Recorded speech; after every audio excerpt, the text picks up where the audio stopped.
이 성탄절이 되면은 자꾸 이렇게 떠오르는 조크가 하나 있습니다. 그 어느 교회 목사님이 이제 성탄절을 앞두고 그 설교를 하셨는데, 뭐 성탄절이니까 이제 이런 요지로 설교를 하셨습니다. 예수님께서 동정녀 마리아를 통해 나셨습니다. 그런 요지로 이제 설교를 했는데, 아마 그 교회 청년 중에 좀 까칠한 청년이 있었나 봅니다. 그렇게 예배가 다 끝나고 이제 마당에서 인사를 하는데, 그 청년이 그 설교했던 목사님한테 와가지고 이렇게 따지는 거예요. 아니 목사님, 그 처녀가 아기를 낳다니 그게 말이 되는 소리입니까? 전혀 그 예상하지 못했던 그런 항변 섞인 그 청년의 질문을 받으니까 이 목사님은 당황한 거예요. 그래서 이렇게 어떻게 말을 해야 될지 몰라가지고 막 주저주저 하니까 그 옆에 서 계시던 장로님이 그 답답하셔가지고 목사님 대신해서 그 청년에게 이렇게 한마디 한 거예요. 이것 보게 젊은이, 아니 마리아의 남편 요셉도 가만히 있는데 당신이 뭔데 하다니요?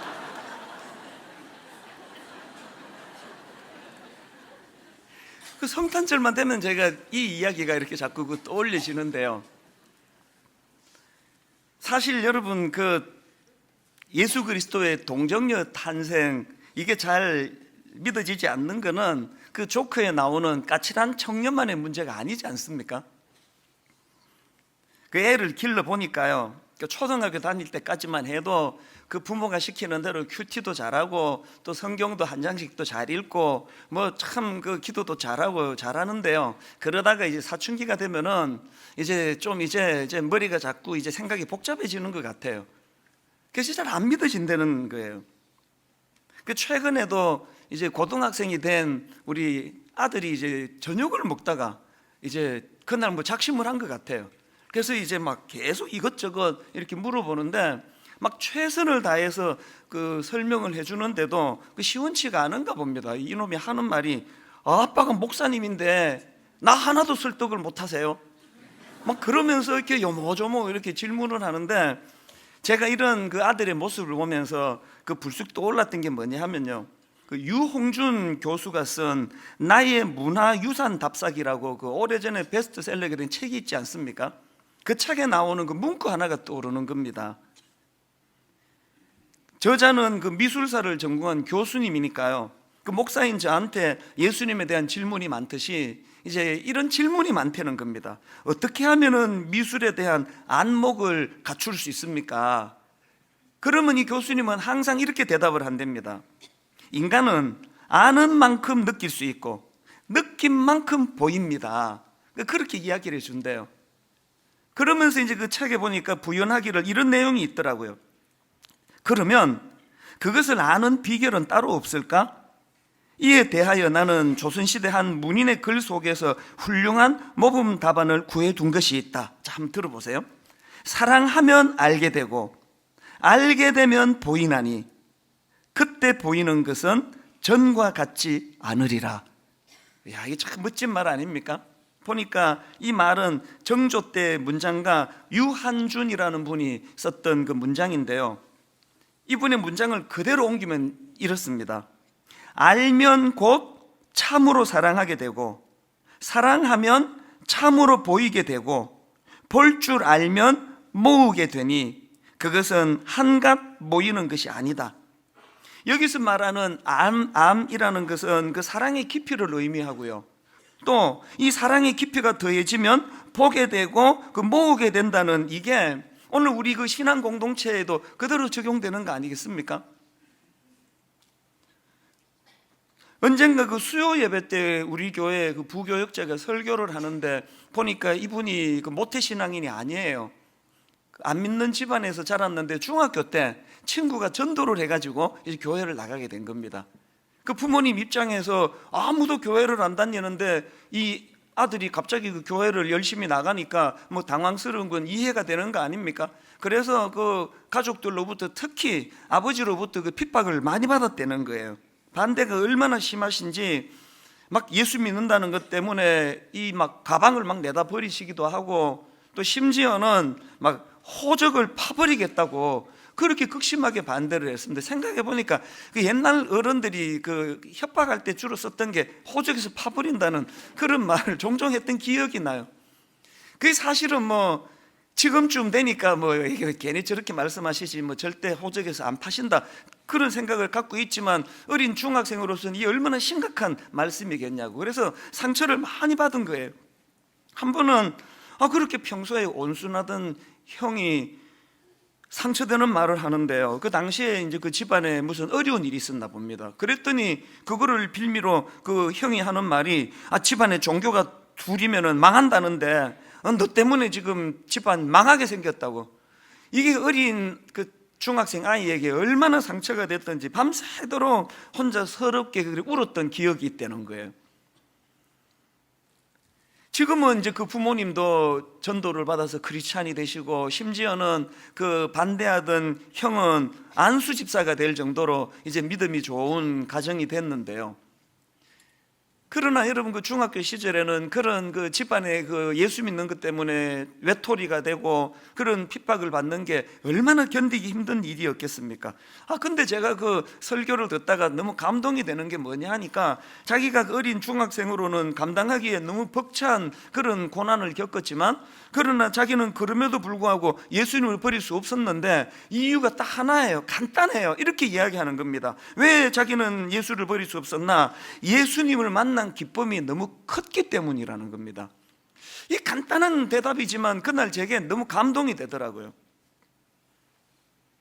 이 어린 중학생이 그 예수님 만난 기쁨이 너무 컸기 때문에 자기는 예수님을 포기할 수 없었다는 그 말이 아까 그 조선시대 문장가 유한준이 했다는 사랑하면 알게 되고 알게 되면 보이나니 그때 보이는 것은 전과 같지 않으리라. 그냥 뭐 여자 뒷꽁문이나 쫓아다니려고 교회를 다녔다면 아버지 말씀 듣고 당장 안 갔을 거예요. 그러나 예수 그리스도를 만나고 보니 그분을 떠날 수가 없더라. 오늘 본문을 기록한 바울도 마찬가지 아닙니까? 바울은 자기가 기록한 그 로마서를 이렇게 시작합니다. 1장 1절 예수 그리스도의 종 바울은 사도로 부르심을 받아 하나님의 복음을 위하여 택정함을 입었으니, 전에도 말씀드렸지만 여기 나오는 종은 둘로스라는 헬라어인데요, 이걸 정확하게 번역하자면 노예라고 번역하는 게 더 정확합니다. 제가 예전에 로마서 1장 설교할 때 말씀드렸던 글 하나를 읽어드리면 그 당시 노예가 어느 정도 비참했는지 금방 아실 거예요. 한번 들어보세요.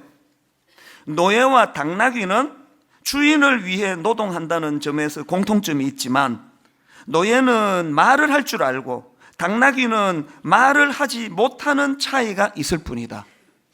이런 대우를 받던 게 그 당시 노예예요.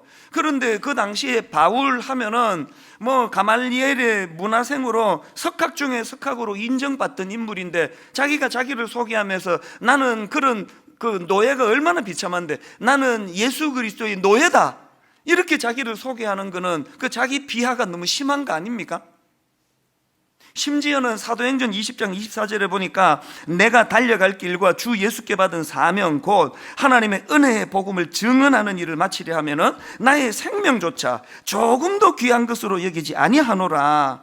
뭐 이 정도 되면요, 바울은 그냥 뭐 사랑하면 알게 되고 알게 되면 보인다 뭐 이런 정도가 아니라 다메섹 도상에서 자기가 만난 예수 그리스도에게 자기 전 인생, 자기 전 생애를 송두리째 맡겨버렸다, 뭐 그렇게 설명하는 게 더 정확할 거라고 생각합니다. 이렇게 오늘 본문 1절에서 자기 자신을 예수 그리스도의 노예라고 그렇게 소개했던 바울이 그 다음 2절부터 부연 설명하는 게 이렇습니다. 2절부터 한번 보십시오. 이 복음은 하나님이 선지자들을 통하여 그의 아들에 관하여 성경에 미리 약속하신 것이라. 그의 아들에 관하여 말하면 육신으로는 다윗의 혈통에서 나셨고 성결의 영으로는 죽은 자들 가운데서 부활하사 능력으로 하나님의 아들로 선포되셨으니 곧 우리 주 예수 그리스도시니라. 지금 바울이 강조하는 게 뭡니까? 내가 만난 예수 그리스도, 그분은 내가 지금 목숨 걸고 전하는 복음 그 자체라는 거예요. 복음이라는 거는 예수님에 관한 말씀이 아니라, 관한 내용이 아니라 예수님 자체가 복음이라는 겁니다. 이런 의미에서 우리가 이번 성탄절날 기억해야 되는 게 뭡니까? 성탄절은 복음 자체이신 예수 그리스도가 이 땅에 오시는 날이고, 그렇다면 성탄절에는 복음 대신 예수 그리스도를 묵상하고, 복음 대신 예수 그리스도의 정신을 생각하고, 복음 대신 예수 그리스도가 이 땅에서 행하셨던 그 십자가의 길, 그것들을 묵상하고 생각하는 날이 돼야 되는 거 아니냐, 뭐 그런 논리예요. 팀 켈러 목사님이 쓴 예수라는 그 최근에 나온 책에 보면 프롤로그 제목이 이렇습니다. 소란한 축제에 가려진 한 사람을 찾아서. 오늘 이 성탄절에 그 오염된 걸 뭐 아주 함축적으로 설명하고 있는 것 같습니다. 소란한 축제에 가려진 한 사람을 찾아서. 이번 성탄절은 너무너무 소음이 난무한 이 시대에 그 소란한 축제에 가려가지고 드러나지 않으시는 그 한 사람, 그 한 분, 예수 그리스도를 발견하는 기쁨이 있는 성탄절이 되시기를 바랍니다. 이런 의미에서 저는 오늘 그 본문 말씀 속에 녹아있는 이 복음을 향한 바울의 정신을 바탕으로 이제 이 성탄절의 의미 몇 가지를 좀 살펴보려고 하는데요.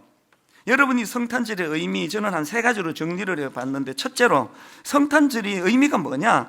성탄절은요, 내 영혼의 구원자가 생겼다는 것을 자각하는 그런 의미를 갖고 있습니다. 마태복음 1장 21절, 아들을 낳으리니 이름을 예수라 하라. 이는 그가 자기 백성을 그들의 죄에서 구원할 자이심이라 하니라. 바울이 그렇게 자기를 비하하면서까지 나는 그리스도의 노예다. 바울이 온 자기 전생애를 다메섹 도상에서 만났던 예수 그리스도를 향하여 그 인생을 주님께 맡길 정도로 주님을 신뢰했던 것은 바로 이 깨달음 때문이에요. 빌립보서 3장에 보면요, 바울이 예수님 만나기 전에 그 자기의 그 종교적인 열심이 얼마나 대단했는지, 그리고 또 종교적으로 자기가 얼마나 대단한 혈통을 가졌는지를 막 자랑하고 그렇게 살았는데, 예수님을 만난 이후로 자기가 자랑하던 그 모든 것들을 배설물, 아무 의미가 없는 것으로 그렇게 여기게 되었다, 그런 설명하는 대목이 나오는데, 왜 그렇게 되었냐, 그 부분을요 빌립보 3장 7절 8절에서 이렇게 설명합니다. 그러나 무엇이든지 내게 유익하던 것을 내가 그리스도를 위하여 다 해로 여길 뿐더러 또한 모든 것을 해로 여김은 내 주 그리스도 예수를 아는 지식이 가장 고상하기 때문이라.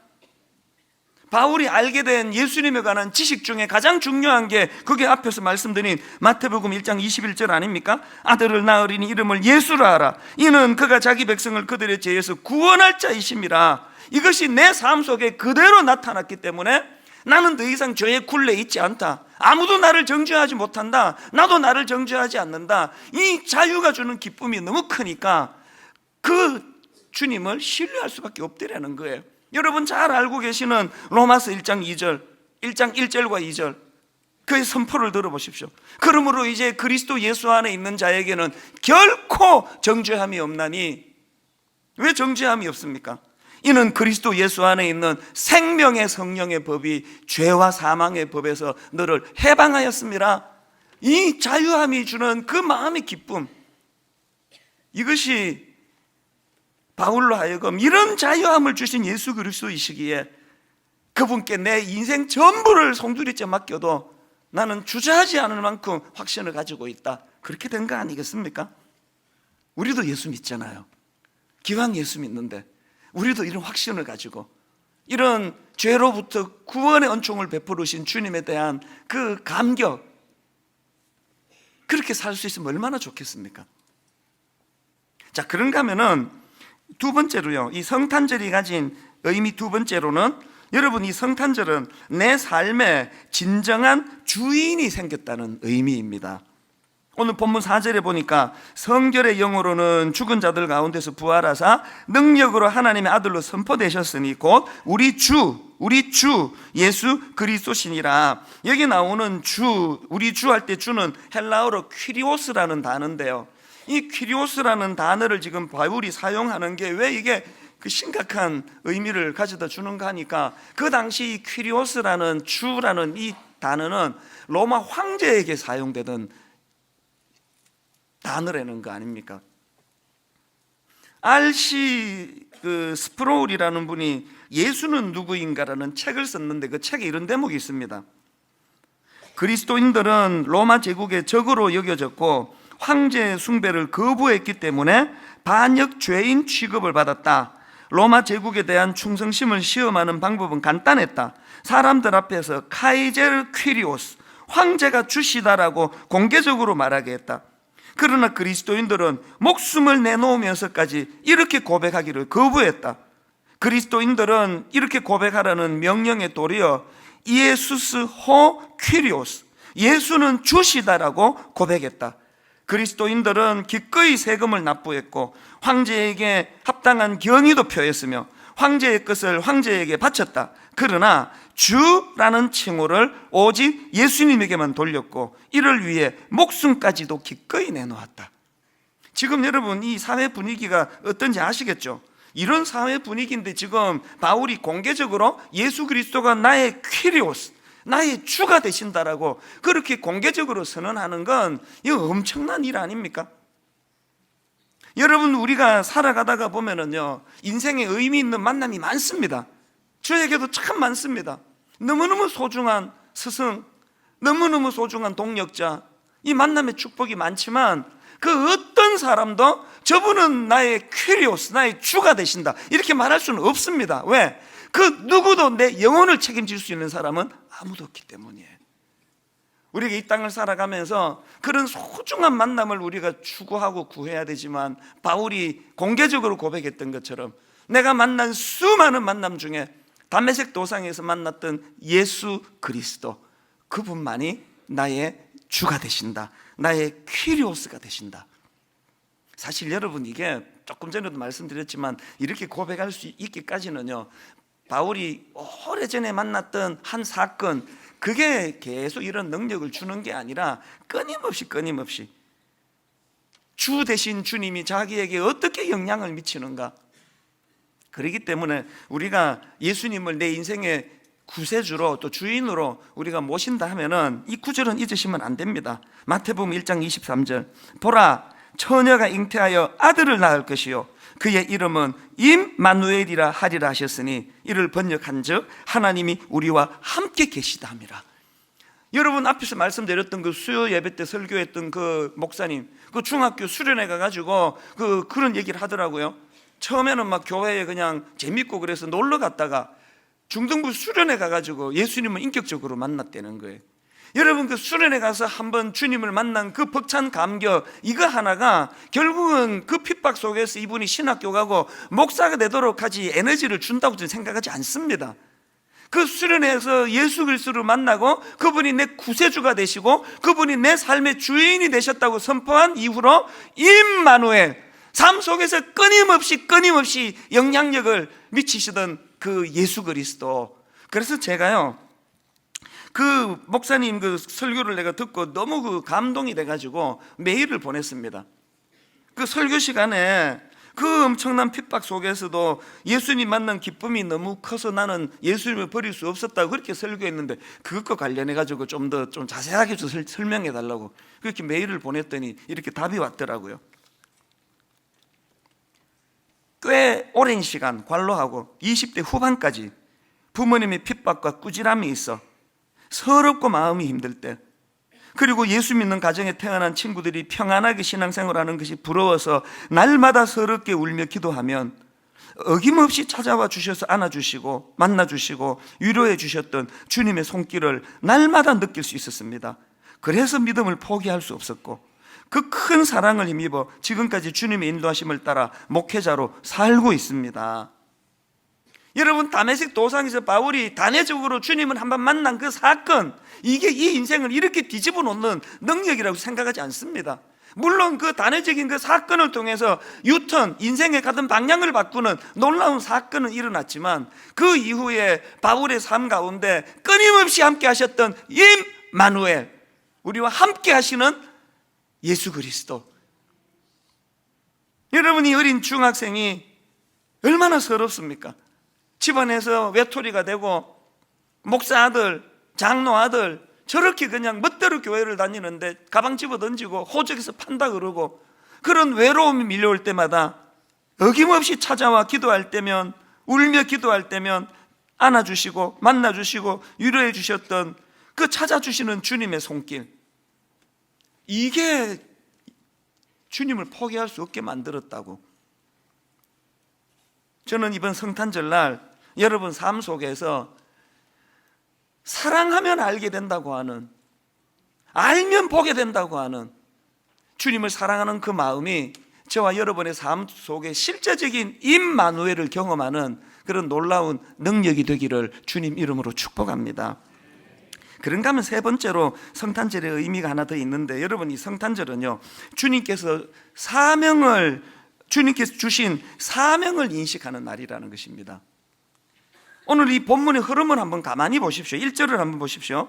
예수 그리스도의 종 바울은 사도로 부르심을 받아 하나님의 복음을 위하여 택정함을 입었으니, 이 1절 말씀의 흐름을 보니까요, 바울이 먼저 자기가 예수 그리스도의 종이라는 신분의식을 갖게 되었고, 예수 그리스도의 종이라는 신분의식을 갖게 되니까 그 신분의식이 무엇으로 연결됩니까? 사도로 부르심을 받아 사명으로 연결이 되더라는 겁니다. 우리가 하나님의 자녀가 되는 권세를 알게 된 거, 이거 참 중요하지만 하나님의 자녀가 되는 권세를 누리게 된 사람에게는 그 하나님 주시는 사명이 있다는 거예요. 하루를 살아도. 앞에서 살펴봤던 사도행전 20장 24절의 바울의 고백도 똑같은 맥락 아닙니까? 내가 달려갈 길과 주 예수께 받은 사명, 주 예수께 받은 사명 곧 하나님의 은혜의 복음을 증언하는 일을 마치려 하면은 나의 생명조차 조금도 귀한 것으로 여기지 아니하노라. 왜 대형교회 목사들이 자꾸 사고를 칠까요? 왜 좀 갖추고 산다는 사람이 왜 자꾸 사고를 칠까요? 저 답 알아요. 권태감 때문이에요. 더 이상 이제 뭐 이루고 싶은 게 없을 만큼 다 이루었거든요. 인간적으로. 바로 그때 찾아오는 게 권태감 아닙니까? 죽을 때까지 이 권태감은 없다 내 인생에, 이렇게 고백하기 위해서는 삶의 뚜렷한 목표가 있어야 되는데, 그 삶의 목표는 이 땅에 오신 퀴리오스, 주인 되시는 주님이 주시는 거라는 거예요. 바울이 지금 그걸 고백하는 거 아닙니까? 내가 달려갈 길과 주 예수께 받은 사명. 지난주에 제가 그 바보 의사로 알려졌던 장기르 박사님이나 안수현 그 형제 의사 이야기 무슨 느낌을 갖고 들으셨습니까? 그 왜 장기르 박사님은 또 안수현 형제는 왜 그 다른 의사들이 걸어가지 않는 바보 의사의 길을 걸어갈까요? 대답 간단한 거 아닙니까? 예수님을 인격적으로 만났더니 그 어려운 의학 공부해가지고 의사 된 게, 이게 내게 사명으로 다가온 거구나. 아픈 사람들을 내가 치료해야 된다는 그 하나에만 집중하다가 보니까 가난하다고 치료 안 해줄 수가 없고, 그렇게 자꾸 연결이 되는 거 아니겠습니까?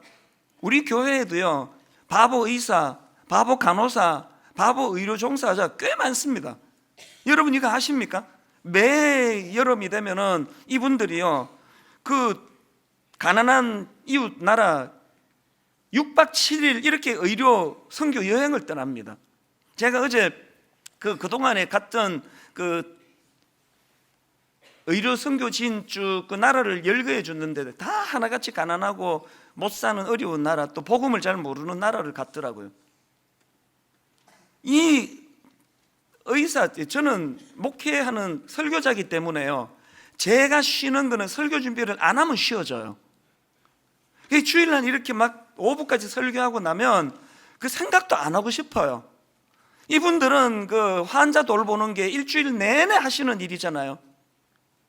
그런데 여러분 1년에 한 번 있는 여름 휴가 시간을 내가지고 6박 7일 이렇게 이제 의료 선교를 떠나는데, 이분들이 그 단기 의료 선교 떠날 때 갖고 가는 약품들이 무게가 얼마나 되는지 아십니까? 한 600kg 된대요.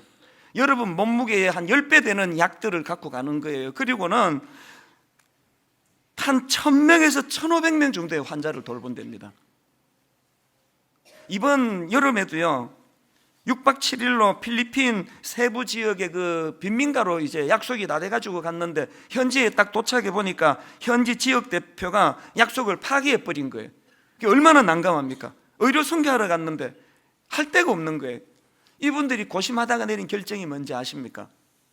그 빈민가들 그 중에서도 집이 없어 노숙자처럼 그 공동묘지에 모여 사는 사람들이 있대요.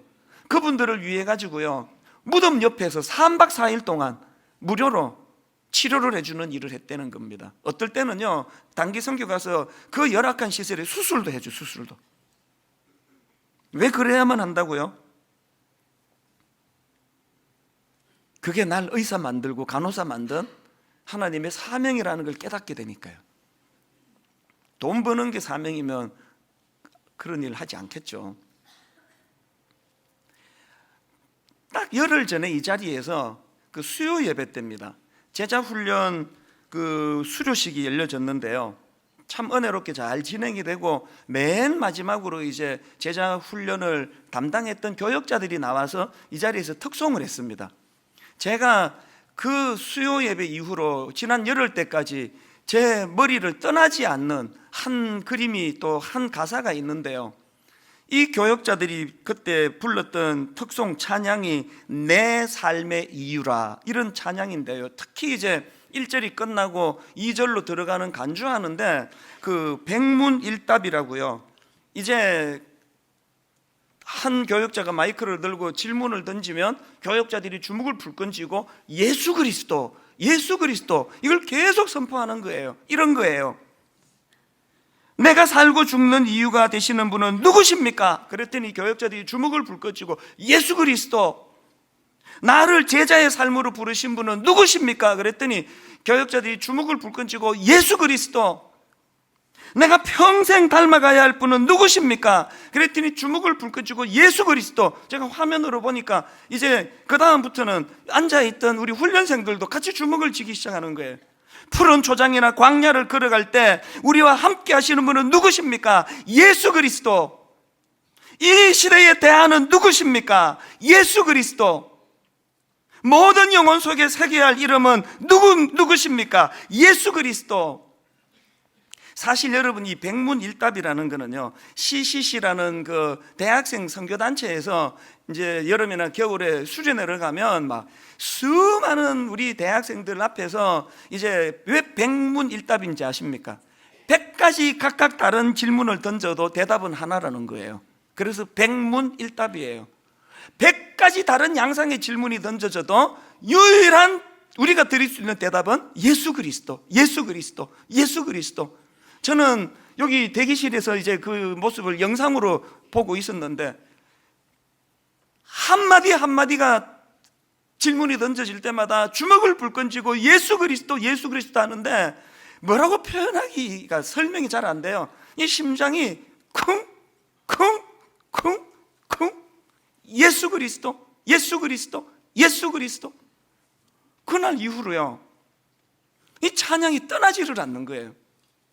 지난 화요일 날 전체 그 교역자들이 모여서 이 찬양을 같이 부르는데 모두가 눈물바다가 됐습니다. 예수 그리스도, 예수 그리스도. 그래서 이 찬양 가사를 제가 이렇게 들여다보니까 1절이 이렇게 돼 있더라고요. 예수는 내 힘이요 나의 기쁨, 내 참 소망, 그 이름의 생명이 내 삶의 이유라.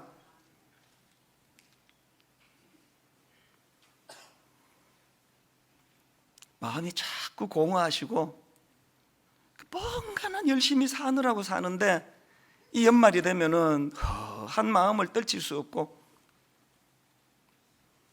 정신없이 달려가는데 내 삶의 종착지가 어딘지 잘 몰라. 내 인생의 목적지는 어디지? 이런 걸로 혼미해 계시는 분이 있다면요, 예수는 내 힘이요 나의 기쁨, 내 참 소망, 그 이름의 생명이 내 삶의 이유라. 내 평생의 그 이름을, 그의 선하심을 세상에 노래합니다. 오해하지 마세요. 우리 교회가요, 복지재단을 통해서, 이웃사랑부를 통해서 너무 많은 봉사자들이 엄청난 헌금이 그분들에게 전해지는 건 우리 돈 자랑하는 거 아닙니다.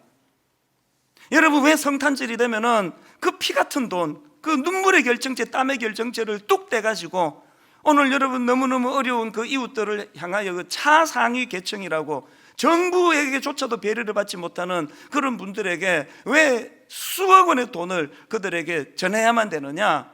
돈 자랑하는 거 아닙니다. 그 행위를 통해서 교회의 주인 되시는 예수 그리스도, 그분의 이름이 드러나기를 원해서라는 거예요. 2절 가사가 이렇더라고요. 내가 사나 죽으나 그 이름을 위하여 내 모든 것 다 드리니 나를 받으소서. 여러분, 이번 오는 목요일 날 광인 옥한음이라는 영화가 개봉이 되는데요, 그 영화에 보면은 옥 목사님께서 그 자필로 쓴 이 메모지가 하나 나오는데요, C.T. 스터드라는 분이 했던 명언이에요. 예수 그리스도가 나의 하나님이시며 나를 위해 죽으셨다면 그분을 위한 나의 어떠한 희생도 결코 크다고 할 수가 없다. 저는 요 근래에 12월이 되면서 이 책 한 권을 늘 지니고 다녀요. 그 가방에 넣고 다니고요, 그리고 가끔씩 이걸 이렇게 꺼내봐요. 왜 이걸 제가 몸에 이렇게 이걸 가지고 다니기를, 가방에 넣고 다니기를 원하느냐? 마틴 로이드 존스 목사님이 쓴 책인데요, 제목이 이렇습니다. 십자가에 못 박히신 예수 그리스도. 뒷면에 이런 내용을 제가 자꾸 읽기를 원하는 겁니다. 예수 그리스도와 그가 십자가에 못 박히신 것, 그분은 알고 있습니까? 그분은 믿고 있습니까? 살 때나 죽을 때나 영원토록 도움이 되시는 분은 오직 그분뿐임을 알고 있습니까? 그분을 몰랐다면 지금 그분 발 앞에 엎드리십시오. 그분만 알고 믿기로 작정하십시오. 저는 목사지만 성탄절날 우리가 기억해야 될 그분의 모습이 있다면 우리를 위하여 십자가에 못 박히신 그 예수 그리스도, 그분을 새기기 위해서 이 책을 지금 갖고 다니는 거예요. 오늘 저는 결론을 이렇게 맺기를 원합니다. 이번 성탄절에는 우리 인생에, 우리 삶의 이유를 발견하는 복된 성탄절 되시기를 바랍니다. 내 삶의 이유, 예수 그리스도. 이 시간 우리 교역자들이 나와서 불렀던 그 찬양을 함께 같이 부르기를 원하는데요, 가사를 생각하시면서 우리 이렇게 찬양하기 원합니다. 예수는 내 힘이요, 예수는 내 힘이요, 나의 기쁨, 내 참 소망, 내 참 소망, 그 이름의 생명이 내 삶의 이유라. 내 삶의 이유라. 다시 한번, 예수는 내 힘이요, 예수는 내 힘이요, 나의 기쁨, 내 참 소망, 나의 기쁨, 내 참 소망, 그 이름의 생명이 내 삶의 이유라. 내 이유라. 오직 주만 따라갑니다. 오직 주만 따라갑니다. 오직 주만 높임 받으소서. 오직 주만 높임 받으소서. 내 평생에 내 평생에 그 이름을, 그의 선하심을, 그의 선하심을 세상에 노래합니다. 그 이름의 크신 능력,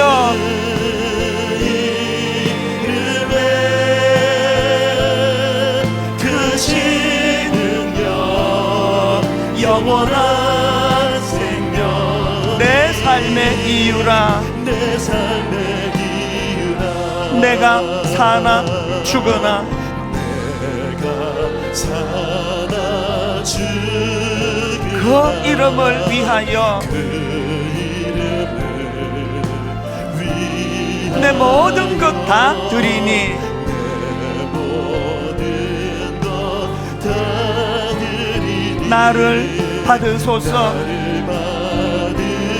받으소서. 오직 주만 따라갑니다.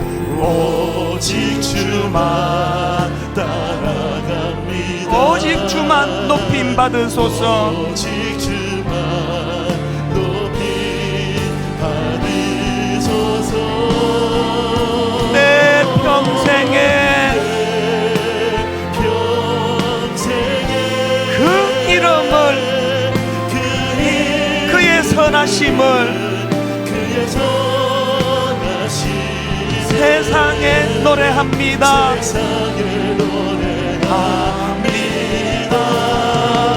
그 이름의 크신 능력, 영원한 생명이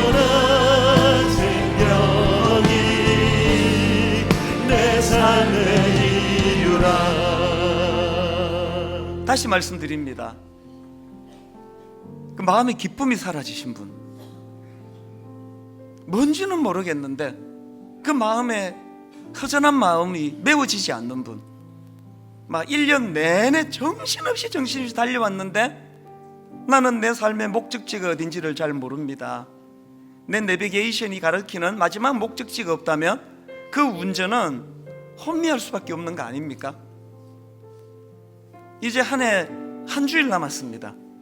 이번 성탄절이 내 삶의 의미 되신 예수 그리스도를 발견하는, 그분에게 내 모든 걸 다 맡겨드릴 수 있는 내 인생의 주인이 계시다는 걸 발견하는 그날, 이것이 성탄절이 되기를 원합니다.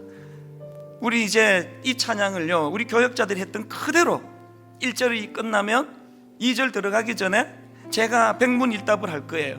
선포할 겁니다. 여러분 주먹에 힘을 쥐고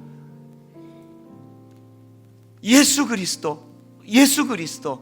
여러분 이 선포들이 무기력했던 여러분의 삶이 회복이 되는 놀라운 사건이 되기를 원합니다. 우리 가사를 생각하시면서 한 번 더 이렇게 찬양하며, 예수는 내 힘이요, 예수는 내 힘이요, 나의 기쁨, 내 참 소망. 이렇게 고백하시겠습니까? 그 이름의 생명이 내 삶의 이유라. 확신을 가지고 오직 주만 따라갑니다. 오직 주만 높임 받으소서. 오직 주만 높임 받으소서. 내 평생에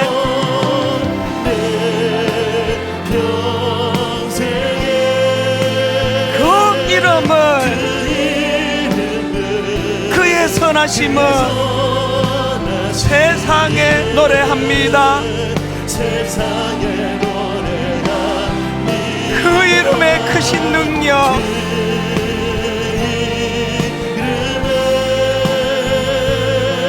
크신 능력, 영원한 생명이 내 삶의 이유라. 여러분 준비되셨습니까? 이렇게 선포하기 원합니다. 내가 살고 죽는 이유가 되시는 분은 누구십니까? 예수 그리스도. 나를 제자의 삶으로 부르신 분은 누구십니까? 예수 그리스도. 내가 평생 닮아가야 할 그분은 누구십니까? 예수 그리스도. 우리가 푸른 초장이나 광야를 걸어갈 때 우리와 함께 하시는 분은 누구십니까? 예수 그리스도. 이 시대의 대안은 누구십니까? 예수 그리스도. 모든 영혼 속에 새겨야 할 이름은 누구십니까? 예수 그리스도. 모든 영혼 속에 새겨야 할 이름은 누구십니까? 예수 그리스도. 그 이름을 이렇게 찬양하기 원합니다. 내가 사나 죽으나, 내가 사나 죽으나 그 이름을 위하여 그 이름을 위하여 내 모든 것 다 드리오니, 모든 것 다 드리니 나를 받으소서. 인생에 혼미함이 없습니다. 오직 주만 따라갑니다. 오직 주만 따라 인생의 목표가 뚜렷합니다. 오직 주만 높임 받으소서. 오직 주만 높임 인생, 내 평생에, 내 그 이름을, 그의 선하심을 세상에 노래합니다. 그 이름의 크신 능력,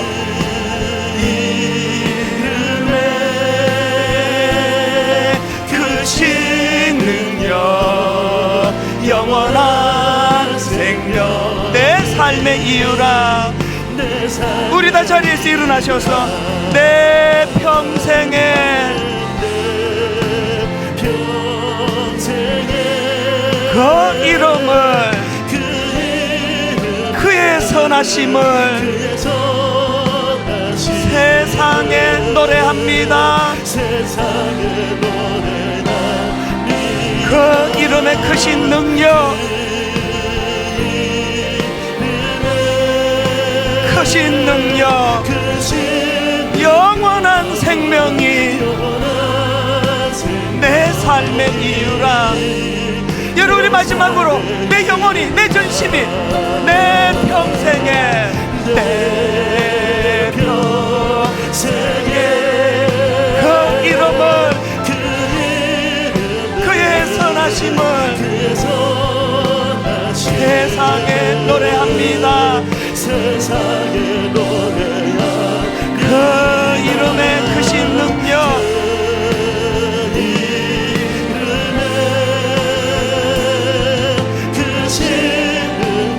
영원한 생명이 내 삶의 이유라.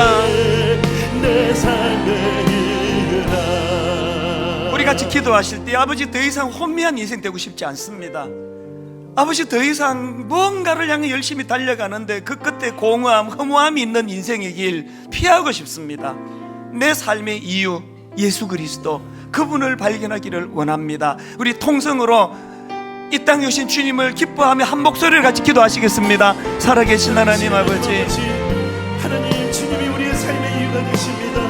아버지 하나님, 찾아라고 어렵고 아버지 아무것도 보이지 않는 상황 가운데에도 내 삶의 이유가 예수 그리스도이시기에 아버지 믿음으로 한 걸음 한 걸음 나아갈 수 있음을 고백합니다. 내가 사나 죽으나 아버지 하나님의 영광을 위하여 살아가는 그 은혜의 의미가 무엇인지를 알게 하여 주시옵고, 오늘 아버지 하나님 보이지 않는 길을 건너것 같지만 나에게 길이시며 내가 걸어가야 될 유일한 이유가 되시는 그 하나님의 그 은혜를 깨닫게 하시고 그 은혜를 힘을 얻게 해주시며 삶의 여러 가지 허무한 것들이 이유가 되지 않고 오직 예수 그리스도, 오직 예수 그리스도 그분만이 내 삶의 이유가 되심을 깊이 고백하고 그 은혜를 그 우리의 삶의 이유가 될 수 있도록 우리 마음을 새롭게 하여 주시옵소서. 우리 마음 가운데 그 이유가 되시는 예수 그리스도의 은혜가 넘쳐나게 하여 주시옵소서. 그렇게 일하시고 역사하실 주님을 기대합니다. 아버지,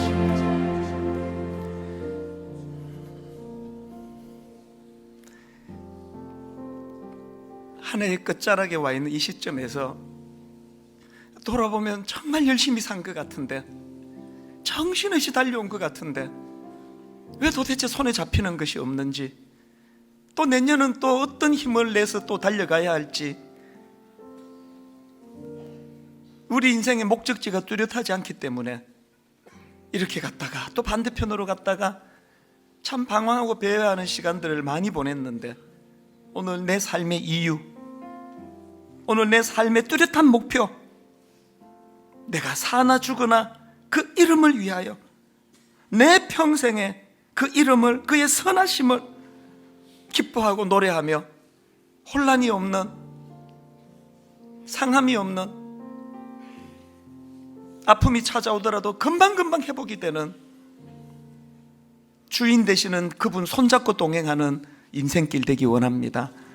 남은 한 주간 혼란했던 수많은 질문들이 다 사라지고 그 수많은 질문 백문일답, 오직 예수 그리스도 그분이 마스터 키가 되신다는 사실, 이 사실을 확신하며 기쁨이 물밀듯 밀려오는 성탄절 예배되게 하여 주시옵소서.